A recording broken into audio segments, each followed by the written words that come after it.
আজিজুন আলাইহি মা আনিতুম হারিসুন আলাইকুম বিল মুমিনিনা রাউফুর রহিম। তোমাদের কষ্ট তার কাছে অত্যন্ত কষ্টদায়ক, তিনি তোমাদের কল্যাণের ব্যাপারে অত্যন্ত আগ্রহী। বিল মুমিনিনা রাউফুর রহিম, তিনি মুমিনদের প্রতি অত্যন্ত দয়ালু ও পরম করুণাময়। প্রিয় ভাইরা, আমার একটু চিন্তা করুন, আজকে আমার বাবা অসুস্থ হয়ে গেলে, আজকে আমার মা অসুস্থ হয়ে গেলে আমরা ঘুমাতে পারি না। আমার সন্তান অসুস্থ হয়ে গেলে আমরা টেনশন করি, বিভিন্ন টেনশনে থাকি কিভাবে সুস্থ করব। কিন্তু আপনার আমার নবী হযরত মুহাম্মদ সাল্লাল্লাহু আলাইহি ওয়াসাল্লাম পুরো উম্মতের জন্য কাঁদতেন, পুরো উম্মতকে নিয়ে টেনশন করতেন। কিন্তু আজকে আপনি, আমি, আমার বাবা মা অসুস্থ হয়ে গেলে টেনশনে ঘুমাতে পারি না, টেনশনে খাইতে পারি না, টেনশনে চলতে পারি না। কিন্তু আপনার আমার নবী হযরত মুহাম্মদ সাল্লাল্লাহু আলাইহি ওয়াসাল্লাম পুরো উম্মতের জন্য টেনশন করেন। তো যে নবী আমাদের জন্য রহমত হিসেবে এসেছেন, সেই নবীকে আমরা অনুসরণ করি না, সেই নবীর নিয়ম কানুন আমরা নিজের ভিতরে অবধাবন করি না। আল্লাহ তাআলা কুরআনুল কারীমে বলেন যে আমার নবী আমার জন্য, আমাদের জন্য আল্লাহর নবীকে পাঠিয়েছেন রহমত হিসেবে। আল্লাহ তাআলা বলেন, ওয়ামা আরসালনাকা ইল্লা রাহমাতাল লিল আলামিন, আমি আপনাকে সমগ্র জগতের জন্য রহমত হিসেবে প্রেরণ করেছি। তো আজকে আল্লাহর নবী আমাদের জন্য রহমত হিসেবে এসেছেন, কিন্তু আজকে আমরা আল্লাহর নবীকে মানি না, আমরা মানি সেই নায়ক ভিলেনকে। আমরা অনেক নায়কের লেবাস নিজের ভিতরে আনি, অনেক নায়কের চুল কাটিংয়ের মতো নিজের চুল কাটিং করি, কিন্তু আল্লাহর নবীর মতো স্মার্ট এই দুনিয়ায় ছিলেন না, কখনো আসবেন না। তো আল্লাহর নবীকে মানতে হবে, আল্লাহর নবীর সুন্নাহ আদর্শ নিজের ভিতরে নিয়ে আসতে হবে, তখনই তুমি নবীর প্রকৃত অর্থে নবীকে ভালোবাসতে পারবা। কিন্তু আমরা মুখে বললে নবীর ভালোবাসা আসবে না। আমরা মুখে বলি, কিন্তু আমাদের ব্যবসার ভিতরে সততা নাই। আমরা মুখে বলি রাসূল আপনাকে ভালোবাসি, কিন্তু রাসূলের একটা সুন্নত আমার ভিতরে পাওয়া যাবে না। তো আল্লাহর নবী কেমন ছিলেন? আল্লাহর নবী রাসূল সাল্লাল্লাহু আলাইহি সাল্লাম অত্যন্ত কোমল হৃদয়, যে আল্লাহ তাআলা আপনাকে অত্যন্ত দয়া করে, মায়া করে প্রিয় জায়গা জান্নাতের বাগানে আসার বসার, কিছু কথা শোনার এবং বলার তৌফিক দান করলেন। সেই মহান পাক রব্বুল আলামিনের দরবারে লাখো কোটি সুজুদ ও শুকর আদায় করি। সবাই অন্তরের অন্তরস্থল থেকে বলি আলহামদুলিল্লাহ। সেই সাথে দরুদ ও সালাম পেশ করছি বিশ্ব মানবতার মুক্তির দূত সাইয়্যিদুল আম্বিয়া সাইয়্যিদুস সাকালাইন আহমদে মুহাম্মদে মুস্তাফা হযরত মুহাম্মদ সাল্লাল্লাহু আলাইহি ওয়াসাল্লাম। তো প্রিয় ভাইরা আমার, আজকে যাকে নিয়ে কথা বলবো, যার বিষয়ে কথা বলবো, যার নাম নিলে হাজারো মানুষের হৃদয় নরম হয়ে যায়, যার কথা বললে হাজারো মানুষের কলিজা কেঁপে ওঠে, তিনি আপনার আমার নেতা, আপনার আমার নবী হযরত মুহাম্মদ সাল্লাল্লাহু আলাইহি ওয়াসাল্লাম। আজকে আপনি, আমি বলি ইয়া রাসূলুল্লাহ, ইয়া হাবিবাল্লাহ, আমরা আপনাকে ভালোবাসি, কিন্তু প্রকৃত অর্থে আল্লাহর রাসূলকে ভালোবাসা হলো তার সুন্নাহ জীবনের ভিতরে অবধাবন করা, তার নিয়ম কানুন জীবনের ভিতরে অবধাবন করা, তাহলেই আল্লাহর রাসূলকে ভালোবাসা যায়। তো আল্লাহর রাসূলকে ভালোবাসতে জিলাপি বিতরণ, খুরমা বিতরণ, বিরিয়ানি বিতরণ করে আল্লাহর রাসূলকে ভালোবাসা যায় না। আল্লাহ তাআলা বলেন, লাকাদ কানা লাকুম ফি রাসূলিল্লাহি উসওয়াতুন হাসানা, নিশ্চয়ই তোমাদের জন্য আল্লাহর রাসূলের মধ্যে রয়েছে উত্তম আদর্শ। আল্লাহ বলছেন তোমাদের মধ্যে তোমরা নিজের জীবনকে কিভাবে চালাবা, নিজের জীবন কিভাবে, নিজের জীবনের নিয়ম কানুন, ঘুমাবা কিভাবে, হাঁটবা কিভাবে, চলবা কিভাবে, সব নিয়ম কানুন আমার আল্লাহর রাসূলের মধ্যে রয়েছেন। যেমন নতুন একটা জায়গায় সফরে গেলে, নতুন একটা জায়গায় যখন আপনি যাবেন, যাওয়ার পরে মানুষকে জিজ্ঞাসা করতে হবে এই জায়গাটা কোথায়। তো এখন তো আধুনিক যুগ, গুগল ম্যাপ আছে, তো ম্যাপে দেখতে হবে জায়গাটা কোথায়। তো এই জায়গাটাতে যেতে হলে ওই ম্যাপকে অনুসরণ করতে হবে, তো মানুষকে জিজ্ঞাসা করতে হবে। ঠিক তেমনি আল্লাহ তাআলা দুনিয়াতে আমরা কিভাবে চলবো, কিভাবে খাবো, কিভাবে থাকবো, কিভাবে ঘুমাবো, একটা পুরা বই আল্লাহ তাআলা আপনাকে আমাকে আল্লাহর রসুলকে পাঠিয়ে দিয়েছেন। আল্লাহ বলছেন, লাকাদ কানা লাকুম ফি রাসূলিল্লাহি উসওয়াতুন হাসানা, তোমরা আমার রসুলকে অনুসরণ করো, যার মধ্যে রয়েছে তোমরা কিভাবে ঘুমাবা, কিভাবে চলবা, নিজের জীবন কিভাবে চালাবা, আমার আল্লাহর রসুলের মধ্যে সবকিছু আল্লাহ তাআলা দিয়ে দিয়েছেন। আজকে আমরা বলি মুখে ইয়া রাসূলুল্লাহ, ইয়া হাবিবাল্লাহ, কিন্তু আমাদের আজকে চরিত্র কোথায়? আজকে আমাদের ব্যবসায় সততা কোথায়? আজকে আমাদের মানুষের সঙ্গে ব্যবহার কেমন? আমরা তো বলি ইয়া রাসূলুল্লাহ, ইয়া হাবিবাল্লাহ, আমরা আপনাকে ভালোবাসি, কিন্তু আজকে আমাদের লেবাস কোথায়?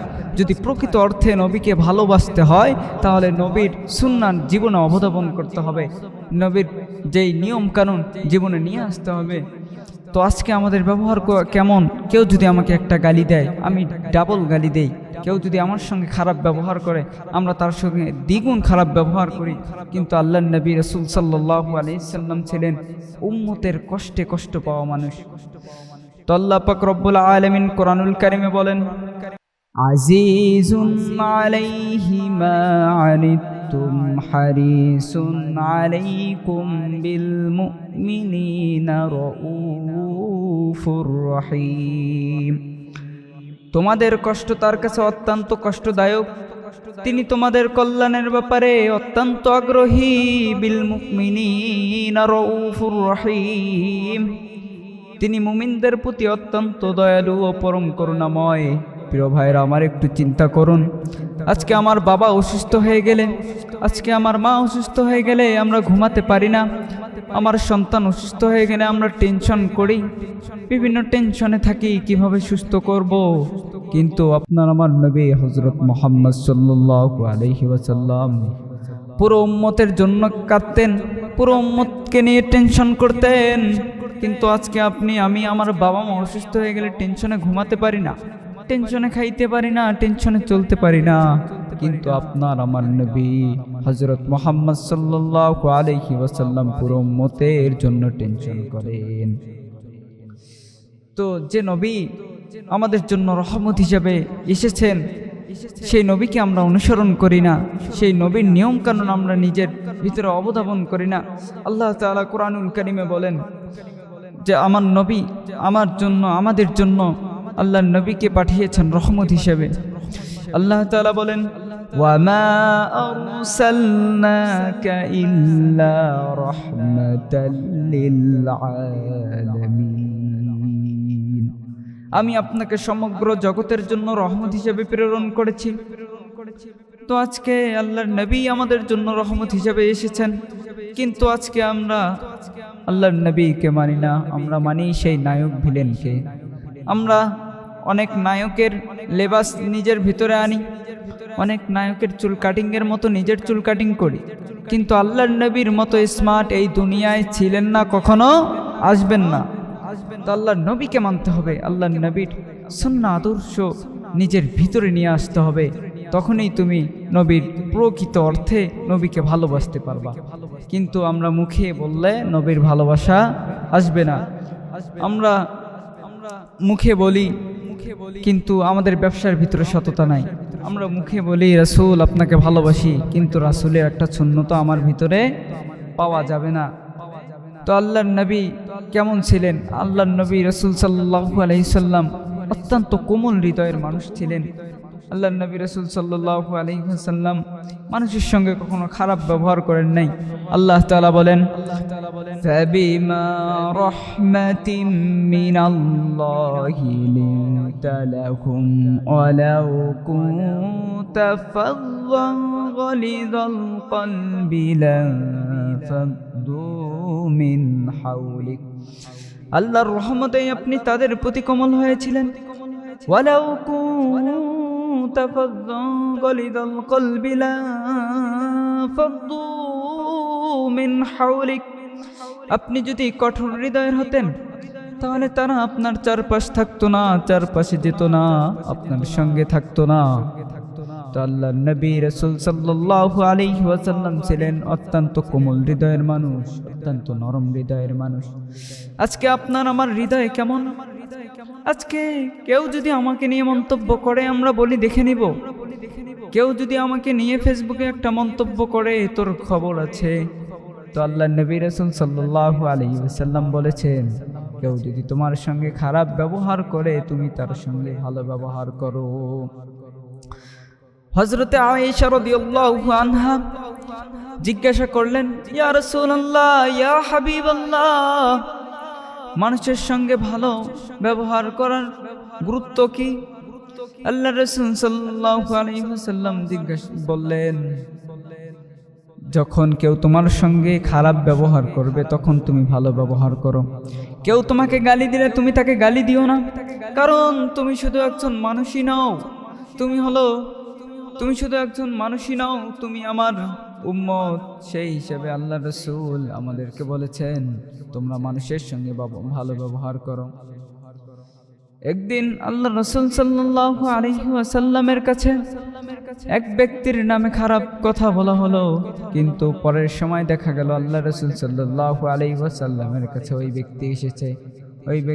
তখন ওই ব্যক্তি আসার পরে আল্লাহ রাসূল সাল্লাল্লাহু আলাইহি ওয়াসাল্লাম তার সঙ্গে খারাপ ব্যবহার করেননি। আল্লাহ রাসূল সাল্লাল্লাহু আলাইহি ওয়াসাল্লাম তাকে কঠোরভাবে কথা বলেন নাই। আল্লাহ রাসূল সাল্লাল্লাহু আলাইহি ওয়াসাল্লাম তার সঙ্গে নরম ও কোমল ভাবে ব্যবহার করেছেন। কিন্তু আজকে আপনার আমার ব্যবহার, কেউ যদি আপনাকে ছোট্ট করে মন্তব্য করে আপনি তাকে মারার জন্য পাগল হয়ে যান। কিন্তু আল্লাহর নবী এই শিক্ষা আমাদেরকে দেন নাই। আল্লাহর নবী রাসূল সাল্লাল্লাহু আলাইহি ওয়াসাল্লাম আমাদের কেমন ভালোবাসেন। আল্লাহর রাসূল সাল্লাল্লাহু আলাইহি ওয়াসাল্লাম নামাজে পড়ে কাঁদতেন। নামাজে একদিন হযরতে ঈসা আলাইহিস সালাম ও মুসা আলাইহিস সালামের জন্য হাত তুলে দোয়া করলেন এবং শেষে কাঁদলেন। আল্লাহ পাক রব্বুল আলামিন জিবরাইল আলাইহিস সালামকে পাঠিয়ে দিলেন, ও জিবরাইল, দেখো আমার নবী কেন কাঁদে। তো জিবরাইল আলাইহিস সালাম আসার পরে রাসূল সাল্লাল্লাহু আলাইহি ওয়াসাল্লামকে জিজ্ঞাসা করলেন, ইয়া রাসূলুল্লাহ, ইয়া হাবিবাল্লাহ, আপনি কাঁদেন কেন? তো রাসূল সাল্লাল্লাহু আলাইহি ওয়াসাল্লাম বলেন, আমি আমার উম্মতদের জন্য কাঁদি। রাসূল সাল্লাল্লাহু আলাইহি ওয়াসাল্লাম একদিন নামাজে মুনাজাতে কাঁদলেন। হযরতে ইব্রাহিম আলাইহিস সালাম ও ঈসা আলাইহিস সালামের জন্য হাত তুলে তার কথা স্মরণ করে কাঁদলেন। তো আল্লাহ তাআলা জিবরাইল আলাইহিস সালামকে পাঠিয়ে দেওয়ার পরে জিবরাইল আলাইহিস সালামকে জিজ্ঞাসা করলেন, ও জিবরাইল, তুমি খবর নাও, দেখো আমার নবী কাঁদেন কেন? কিন্তু আল্লাহ পাক রব্বুল আলামিন তো জানেন আমার নবী কাঁদেন কেন, কারণ আল্লাহ পাক রব্বুল আলামিন সবারই মনের খবর জানেন কি জানেন না। আল্লাহ পাক রব্বুল আলামিন জিবরাইল আলাইহিস সালামকে পাঠানোর পরে জিবরাইল আলাইহিস সালাম জিজ্ঞাসা করলেন, ইয়া রাসূলুল্লাহ, ইয়া হাবিবাল্লাহ, আপনি কাঁদেন কেন? রাসূল সাল্লাল্লাহু আলাইহি ওয়াসাল্লাম বলেন, আমি আমার উম্মতদের জন্য কাঁদি। আমার উম্মতরা তো জাহান্নামের আগুন সহ্য করতে পারবে না, আমার উম্মতরা তো এই আগুন সহ্য করতে পারবে না, তো আমি আমার উম্মতদের জন্য কাঁদি। ও প্রিয় ভাইরা আমার, শোনো শোনো শোনো, সেই কিয়ামতের ময়দানে যখন সব নবী বলবে, ইয়া নফসি, ইয়া নফসি, আল্লাহ আমার উম্মতরে বাঁচাও, তখন আপনার আমার নবী বলবে, ইয়া উম্মতি, ইয়া উম্মতি, আল্লাহ আমার উম্মতরে বাঁচান। যখন এই কিয়ামতের ময়দানে সবাই বলবে, ইয়া নফসি, ইয়া নফসি, আল্লাহ আমারে বাঁচাও, তখন আপনার আমার নবী বলবে, ইয়া উম্মতি, ইয়া উম্মতি, আল্লাহ আমার উম্মতরে বাঁচান। তো সেই নবীকে আমরা অনুসরণ করি না, অনুধাবন করি না, সেই নবীর সুন্নত আমাদের ভিতরে আমরা নিয়ে আসি না। আজকে আমরা কেমন মুসলমান? আমরা সেই নায়কের, যেই নায়ক টাকনুর নিচে প্যান্ট পরে আমরা তাকে অনুসরণ করি, যেই নায়ক চুলের কাটিং হারাম ভাবে দেয় আমরা তাকে অনুসরণ করি। তো আল্লাহর রাসূলকে প্রকৃত অর্থে ভালোবাসতে হলে আল্লাহর রাসূলের সুন্নত নিজের জীবনে অনুধাবন, অনুসরণ করতে হবে। আজকে ঈদে মিলাদুন নবী পালন করা হয়, তো আমরা শুধু বলি ইয়া রাসূলুল্লাহ, ইয়া হাবিবাল্লাহ, মিষ্টি বিতরণ করি, বিরিয়ানি বিতরণ করি, কিন্তু প্রকৃত অর্থে ভালোবাসি না। তো আল্লাহর রাসূলকে প্রকৃত অর্থে ভালোবাসতে হলে তার সুন্নত নিজের জীবনে অনুধাবন করতে হবে। নিজের জীবনে নিয়ে আসতে হবে, নিজের চরিত্রের ভিতরে নিয়ে আসতে হবে, নিজের ব্যবহারের ভিতরে নিয়ে আসতে হবে। বাবা মার সঙ্গে ব্যবহার কেমন, তো আল্লাহ রাসূলের ব্যবহার কেমন ছিলেন, সেই ব্যবহারকে অনুসরণ অনুধাবন করতে